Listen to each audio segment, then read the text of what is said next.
Welcome to my mum's kitchen YouTube channel. আজকের recipe অনুষ্ঠান বাড়ির মতো চানা মশলা। এইভাবে একবার বানিয়ে দেখুন, এর স্বাদ কিন্তু দুর্দান্ত হয়। তো চলো ভিডিওটা স্টার্ট করা যাক। প্রথমে কাবুলি ছোলাগুলোকে তেজপাতা, নুন, হলুদ দিয়ে সিদ্ধ করে নেব। প্রেসার কুকারে 5টা থেকে 6টা সিটি দিলেই হবে।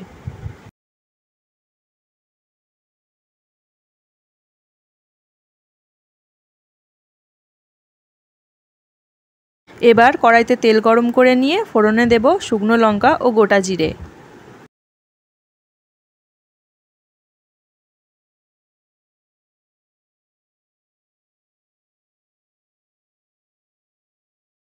এবার দেব পেঁয়াজ বাটা, দিয়ে মিশিয়ে নেব।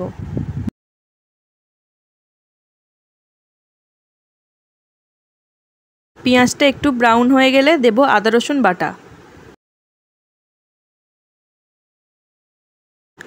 আদা ও রসুন বাটার কাঁচা গন্ধ চলে গেলে দেব কাঁচা লঙ্কা ও টমেটো কুচি, দিয়ে ভালোভাবে কষিয়ে নেব।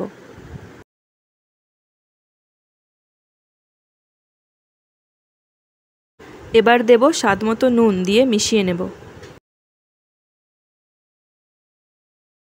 নুন দিয়ে মিশিয়ে নেবার পর দেব হলুদ গুঁড়ো, লঙ্কা গুঁড়ো, কাশ্মীরি লঙ্কার গুঁড়ো, দিয়ে কষিয়ে নেব যতক্ষণ না পর্যন্ত তেল ছেড়ে দিচ্ছে।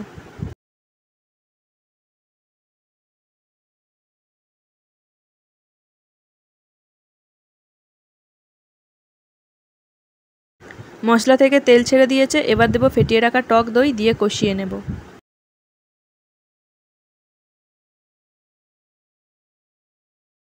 এবার দেব ধনে গুঁড়ো। ধনে গুঁড়ো কিন্তু টক দই দিয়ে কষিয়ে নেবার পরই দিতে হবে। ধনে গুঁড়ো দিয়ে মিশিয়ে নেবার পর দিয়ে দেব সিদ্ধ করে রাখা কাবুলি ছোলাগুলোকে।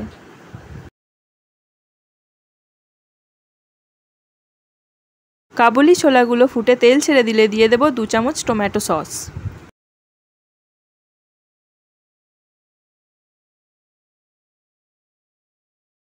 একবার মিশিয়ে নেবার পর দেব চানা মশলা।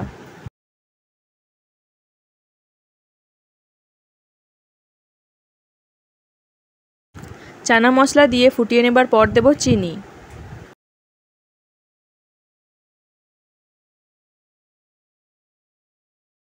এবার দেব বিট নুন। আর দেব কসুরি মেথি ও গরম মশলা।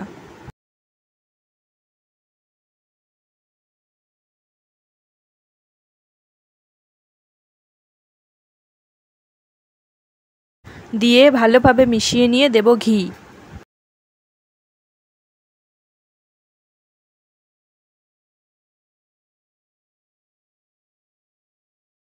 এবার ধনেপাতা কুচি দিয়ে মিশিয়ে নিলেই রেডি আমাদের আজকের রেসিপি অনুষ্ঠান বাড়ির মতো চানা মশলা।